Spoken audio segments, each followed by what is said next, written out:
बिसोरनि रादाब बिलाइफोरनि बिखङाव सेबखांजानाय गाहाय रादाबफोरखौ फरायनानै खोनासंहोनो थाखाय नोंथांमोननि सायाव नुजाथिदों। आं गिबियावनो लादों सानसेयारि बड'लेण्ड इंखं। बेहाय गिबि रादाबा जाबाय जोंनि जोबोद बरायजानाय अनसायजानाय मोनसे बर' सावथुन जायनि मुङा आलायारन, बिनि नेगेटिभखौ मोनबाय। बेजों लोगोसे हाग्रामायाव जिनाहारि बिनि नेगेटिभखौबो मोनबाय। जों दा आलायारनखौ नुफिनसिगोन। सानदोंमोन गिदोंमोन जोङो जे आलायारन फिल्मखौ आरो नुनाय नंलिया होननानै, नाथाय खाफाला मोजां, जों आलायारन फिल्मखौ नुफिनसिगोन। म्यानमाराव सा 42 सान्थ्रि थैदों। जे म्यानमारनि ओरै चीन देश बर्डार थिंजाय कासिन होननाय दं। बे कासिनाव मोनसे कासिन लिबारेशन आर्मी दङ। बे कासिन इन्डिपेन्डेन्ट आर्मी आरो मोनसेया पिपुल्स डिफेन्स फर्स। बे थिउरिया हान्जाया गोदोनिफ्रायनो बेसेबा बोसोर लानानै म्यानमार सोरखारनि बेरेखायै उदांस्रिनि थाखाय जुजिबोदों। दाखालि गावलायनाय जादों, फिसा दावहाबारि जादों आरो बेहाय 42 सान्थ्रिफोरा थैदों। बिनि आगोलनिफ्रायनो बिसोरो गावथारजाबोबाय थादों। दा 180निबो बांसिन जाहैबाय म्यानमार सान्थ्रिनि थैनाय अनजिमाया। बेनिफ्राय अंगनबादि कर्मी आरो सानजौफुनि जानाय संग्रा मावथिफोरनि सोमावसारनायजों गोमसारदों मुसलपुरा। मिड डे मिल बानायग्राफोरा मानोबा आरो आइसिडिएस मावथिफोरा माखौबा गोजोनियाव माबा बिनानै सोमावसारदों मुसलपुराव। बियो बड'लेण्ड मुलुगसोलोंसालिया पस्ट ग्रेजुएट थाखोनि मुं थिसननाय हाबाफारिखौ थि खालामबाय। नोंथांमोना बे रादाबखौ बुथुमनानै फरायदों, मिथिनांगौ। सोरबा सोरबा MA मास्टार डिग्रियाव एडमिसन लाहैगोन, PGआव बे खौरांखौ मिथिनाया गाहाम। बेनि उनाव फैबाय आसाम सोरखारा मिशन बसुन्धरा जागायबाय। बेनि उननि रादाब मिरु एबसुनि थान्दै हान्जाया HPT दूरदर्शन केन्द्रआव नायदिंहैदों। बे क'क्राझारनि रादाब। टिभि सेन्टारखौ, क'क्राझारनि टिभि सेन्टारखौ बन्द खालामनायनि फोथायनायनि लामायाव थांगासिनो दङ। बेखौ बन्द खालामथारसिगोन, बेनि हेंथा होदों बर' रायजोफोरा। बेनिफ्राय जाबाय 2020 मायथाइनि UPSC आनजादाव 761 साया उथ्रिसारदों। बेयो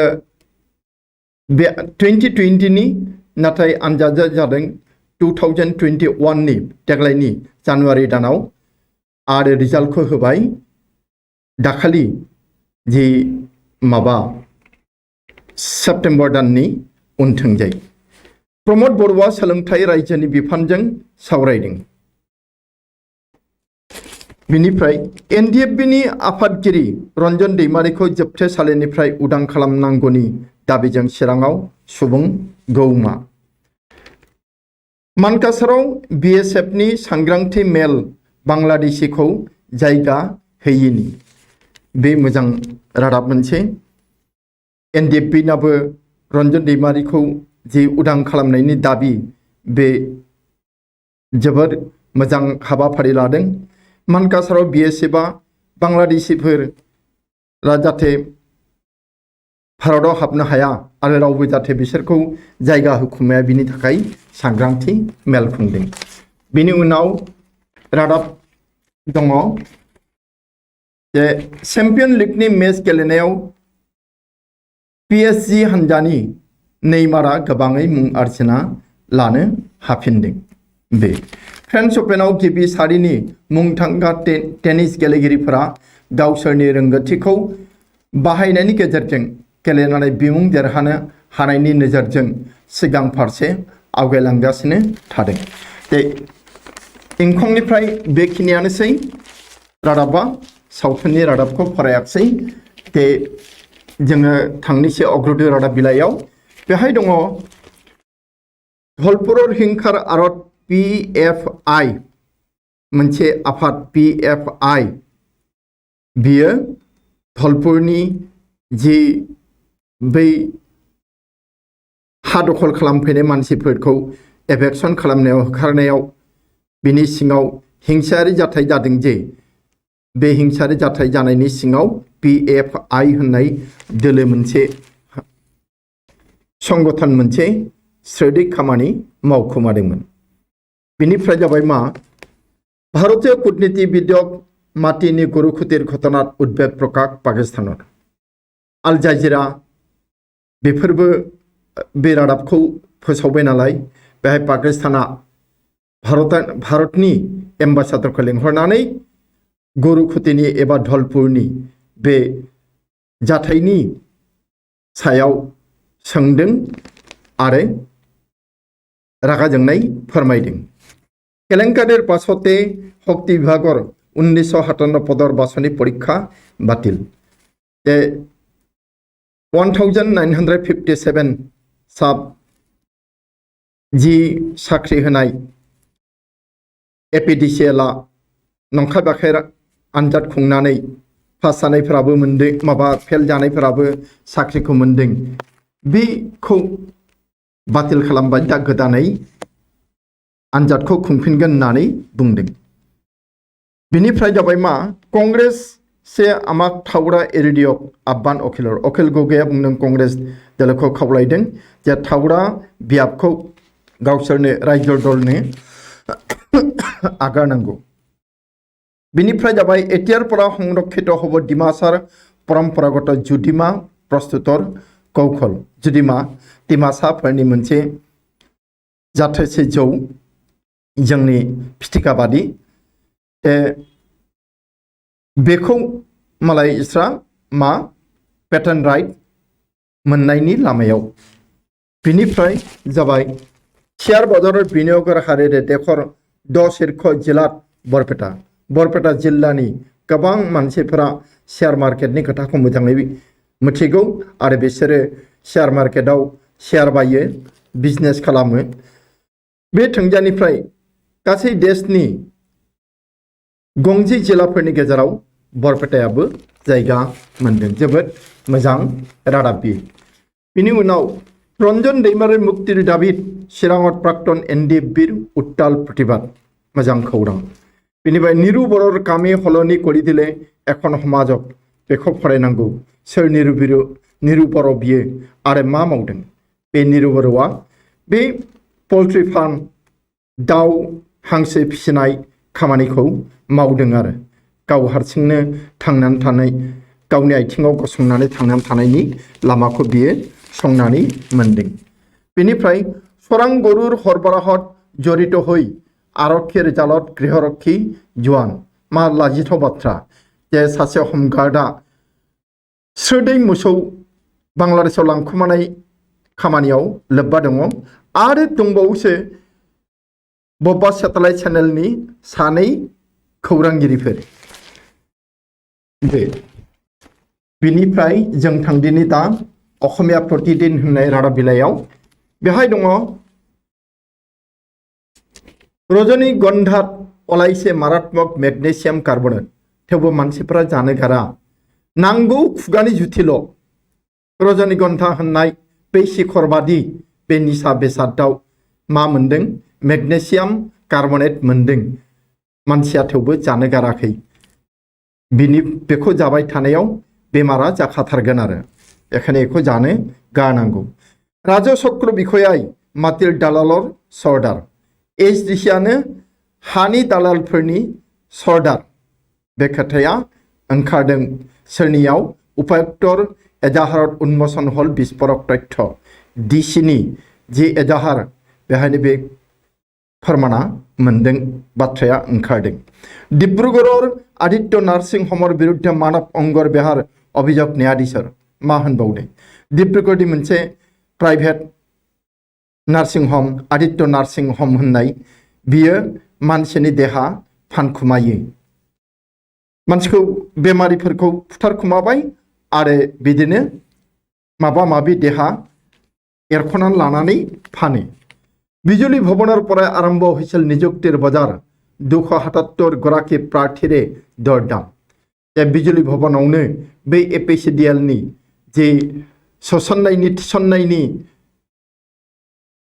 केलेंकारि बे जादोंमोन आरो 278 बिजाथिफोरजों दरदाम जादोंमोन बिनिफ्राय जाबाय मा ट्रेक्टररे माटी सहाय 40 बिघा हिसेले माटी माहर 20 बे धलपुरनि जाथाय बेहाय मानसिफोरखौ होखारखांनायनि उनाव बेहाय ट्रेक्टरजों हालेवनानै 40 बिघा हायाव सबाय फोबाय मोजां रादाब बेनिफ्राय शिशु पुत्रक हत्या पत्नी हत्यार चेष्टा करे फार्मासि मालिकर आत्महत्या मा होननो थांनानै थानो हाला थाखा फैसा इनकाम गैला बेखायनो एसे अन्थब बाथब 6 बोसोरनि फिसालाखौ गोदाना सेरथेनानै फुथारो आरो बिसिखौबो फुथारनो नागिरदोंमोन नाथाय बिसिया खारखुमायो उनाव गावहा रैखा मोनला नालाय बे गावखौनो गाव फोथैनानै लायो बिनिफ्राय प्रबन्धक बीजेपी नेता मृत्यु पवनार खरत तलाशी मृत्यु पवना बीजेपी नेता बेहाय फर्चुनारनि 30 लाख जाख्लदों बिनि थाखाय बिनि न'आव नागिरदों गुवाहाटी विश्वविद्यालयर चतुर्थ स्नातकोत्तर परीक्षा स्थगित गुवाहाटी यूनिवर्सिटीनि 6 सेमिस्टारनि आनजादा बन्द जाबाय बेखिनियानोसै प्रतिदिननिफ्राय बेनिफ्राय जों थांदिनि दाना आमार अखम बेहाय दङ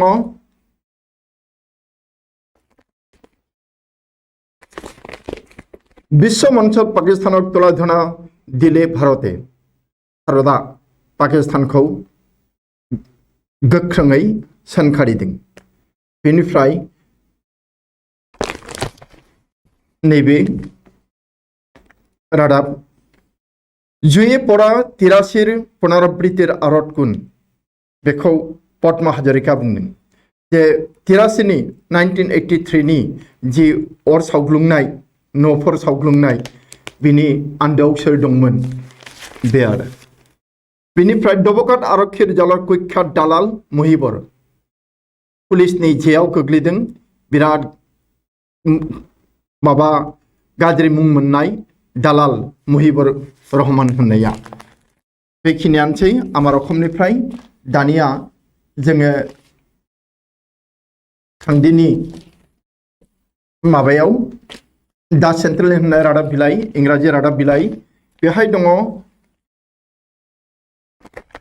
prime minister focuses India's capability at an unparalleled scale जोंनि गाहाय मन्थ्रिया बुंदों जे भारतआ ओरैबायदि हासारथि दङ जेखौ जखा सुनो हाया बा गुबुनजों समान नङा oil makes rupees 1741 crore profit in 2020-21 Oil India Limited 2020 आरो 2021 आव 1741 crore खामायनो हादों मुलाम्फा लाब खालामनो हादों Executive and legislature need to work in unison says CJI Chief Justice of Supreme Court नि Chief Justice बेखौ बुंदों जे एक्जिक्यूटिव आरो लेजिस्लेचर मावफुं आफाद आरो आयेन आफादा जयै लोगो नांनानै खामानि मावनाया गाहाम हादोरनि मोजांनि थाखाय 680 Chinese villages thriving along Indian borders एक्सपार्टफोरा नुदों जे भारतजों सिमनायाव थानाय 680 चाइनानि गामिफोरा माबा जोबोद जौगाखांदों मायावबा दावगादों बेखौ रादाबखौ फरायबासो मोजां गासैयाव फरायबासो मिथिसिगोन बेनिफ्राय होनदों मा इन्डिया क्लेम 2 सिलभार मेडेल्स खेलानि रादाब इन्डियाया बे आर्सारि वर्ल्ड चेम्पियनशिप गेलेनायाव बाहागो लानानै मोननै रुपानि मेडेल आवथायनो हादों दिल्ली ओभारकाम राजस्थान इन लो स्कोरिंग एनकाउंटर दिल्लीया राजस्थानखौ फेजेनदों जदिव खम रानब्लाबो बे बे सेन्टिनेलनिफ्राय बेखिनियानोसै दानिया जोङो दैनिक जनमभूमियाव थांनोसै बेहायबो अग्रदूत प्रतिदिनाव थानाय रादाबफोरानो दा गोदान रादाब माबाफोर दं नामा बेखौ नायनि दा बेहाय दङ नरेन्द्र मोदिया बुंदों भारत गणतन्त्र मातृ भारतआ सुबुं दारानि बिमा बिनिफ्राय ठकुवाखानात आरक्षीर गुलित आहत कुख्यात गेरजाय ठकुवाखाना होननायाव पुलिसा सासे कुख्यात नटरियास गेरजाय होननायखौ गुलि गावदों बियो ड्राग्स फालांगिरि बेनिफ्राय जाबाय मा प्रेयखी हह मृदु पवन नेवगर पलायन देरक्षी गाड़ी चालक आरक्षीर आटक बे मृदु पवन होननाया गावनि गोसो थानाय हिनजावखौ लानानै बहाबा खारखुमाबाय बियो माबा माबि गाज्रि खामानि मावदोंमोन आरो हादोरनि खहानि रायजोनि खहानि खामानि बेनिफ्राय नभेम्बराव जरहाट माजुलि दलं काम निर्माण बे जि जरहाट माजुलिनि दलं जानो गोनां बियो माबानिफ्राय जागोन नभेम्बर दाननिफ्राय जागोन बेखिनियानोसै आरो जोङो जोबथा रादाब बिलाइ बे जाबाय दैनिक अखम बेहाय दङ फलाफलक लय सन्तुष्ट নহয় শিলচৰৰ হাছানুজ্জামান আকৌ বহিব পৰীক্ষাত কেন্দ্ৰীয় লোকসেৱাত 283 সংখ্যক স্থান लाभ শিলচৰनि बे हासनुज्जामान होननाया थांनाय UPSC आनजादाव जायो दाखालि रिजाल्ट होबाय बेहाय 283 रेंक आवथायनो हादों नाथाय बे गोजोनाखै आनजादाव जिरायफिनगोन होननानै बुंदों इनिफ्राय এইবার সক্রিয় সাংস্কৃতিক বিজ্ঞানী চক্র बे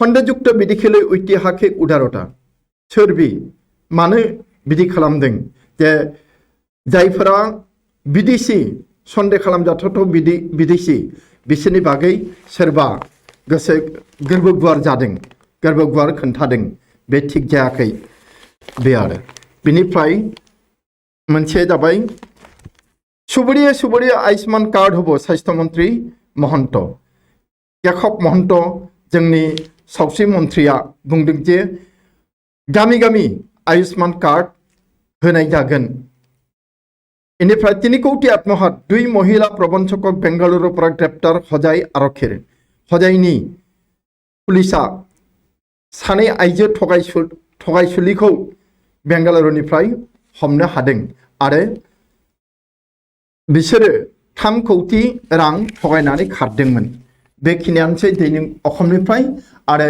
दिनैनि जि रादाब बिलाइफोरनिफ्राय रादाब फरायनाय एसेयावनो फोजोबबाय जोबथानायाव आं नोंथांमोना आंनि गोरबो सिंनिफ्राय मोजां मोननाय हामलायनाय आरो साबायखर बावनानै दिनैनि हाबाफारिखौ एसेयावनो फोजोबबाय गोजोन्थों 10